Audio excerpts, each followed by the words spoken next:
Do you want more success, more growth, more results?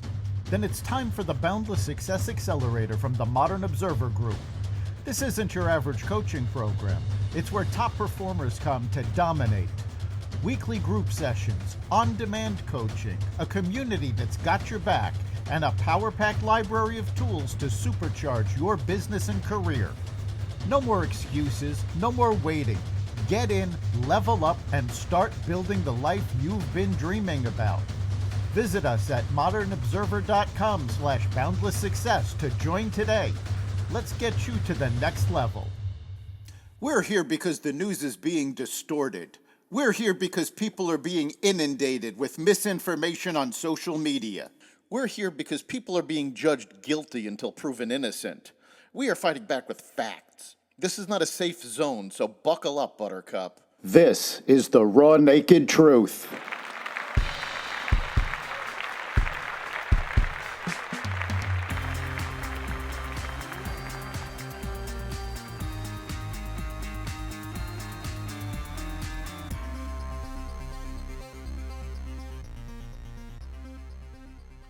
Russia increases attacks on Ukraine.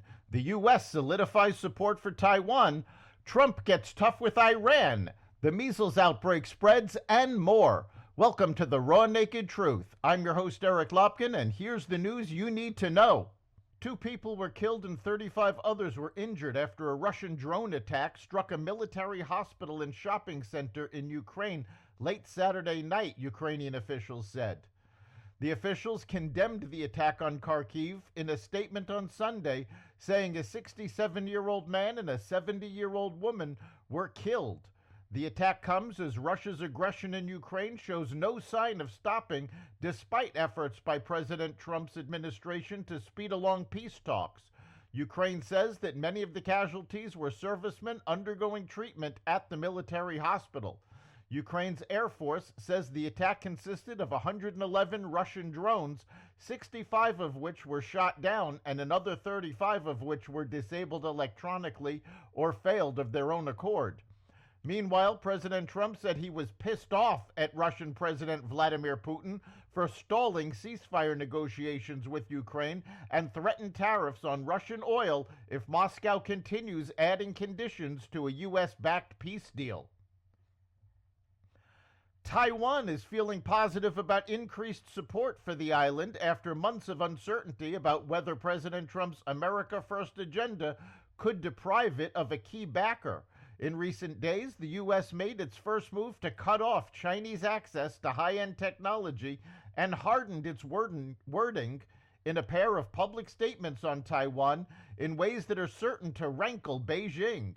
Alaska's governor visited Taiwan earlier this month to advance plans to sell its natural gas to energy-starved Taiwan, while last month the Trump administration quietly released $870 million in previously frozen military aid for Taiwan and sailed 2 naval ships through the Taiwan Strait. All the while, American military trainers have discreetly sustained their pace of activity with Taiwanese troops, while political contacts between the U.S. and Taiwan have picked up, with officials from the White House's National Security Council, the State Department, and the Pentagon offering reassurances to their counterparts in Taipei.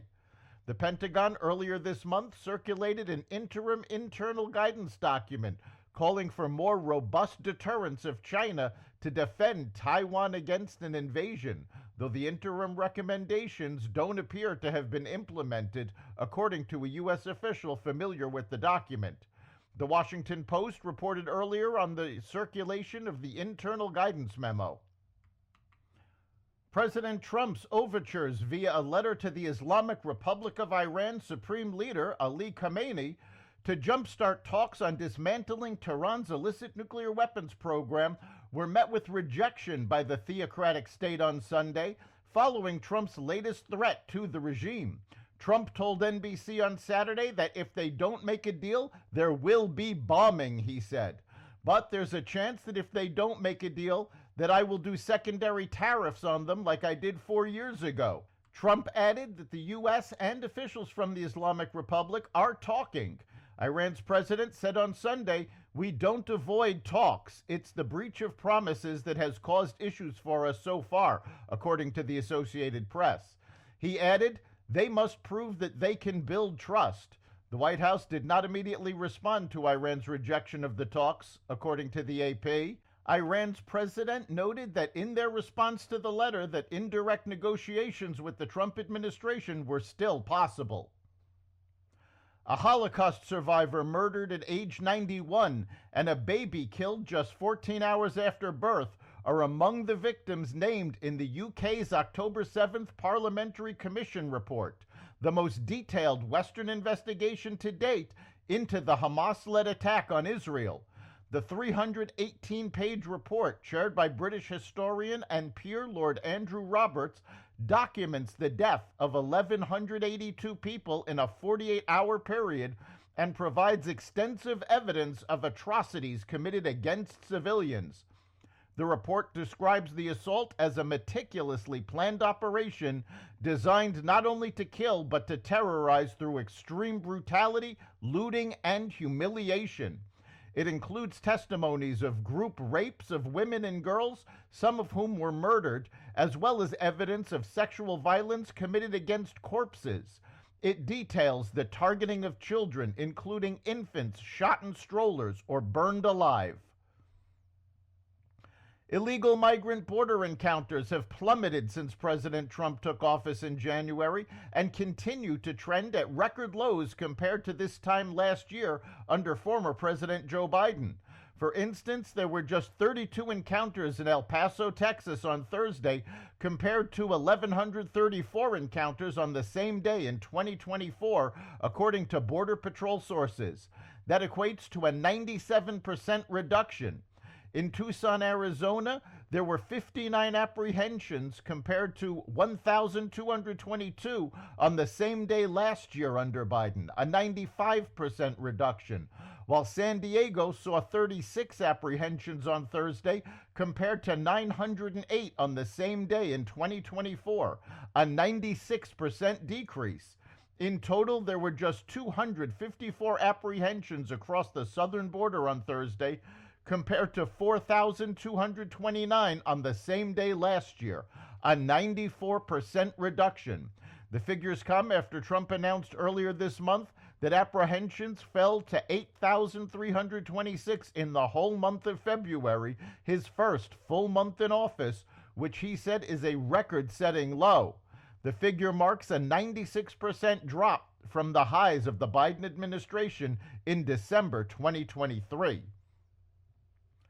President Trump signed an executive order to end collective bargaining with federal labor unions in any agencies that have a national security role in the government. Unions at a wide array of agencies could be affected, including the Departments of State, Defense, Veterans Affairs, Energy, Health and Human Services, Treasury, Justice, Commerce, and parts of Homeland Security. In an unusual move, the Trump administration preemptively filed for a declaratory judgment in a Waco, Texas court, approving the White House's authority to rescind or repudiate collective bargaining agreements. President Trump's approval rating has ticked up in his second term, driven by higher support from Republicans and particularly men and conservatives, according to a new poll from Gallup. 43% of Americans surveyed in Gallup's latest poll, conducted March 3rd through 16th, said they approve of Trump, slightly down from the 45% support he registered in the poll in February and the 47% approval rating the poll found in January after his inauguration. Overall, Trump is averaging 45% support over the 3 months, a little better than at this point in his first term, when his average stood at 42% in Gallup's polling. The measles outbreak in the United States now exceeds 500 cases, the second highest total recorded in a decade, according to a tally of state health department data compiled in the first 3 months of the year. An ongoing outbreak in Texas accounts for 400 confirmed cases, including 41 hospitalizations and 1 death since late January. New Mexico, Kansas, and Oklahoma have also linked local outbreaks to the Texas cases. Medical experts recommend that people with suspected cases of the highly contagious virus should take precautions before visiting a doctor's office or the emergency room. That's the Raw Naked Truth.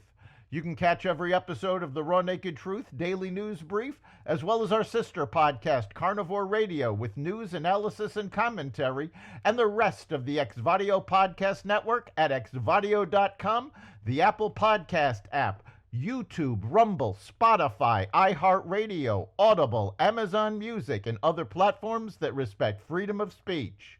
We'll see you next time.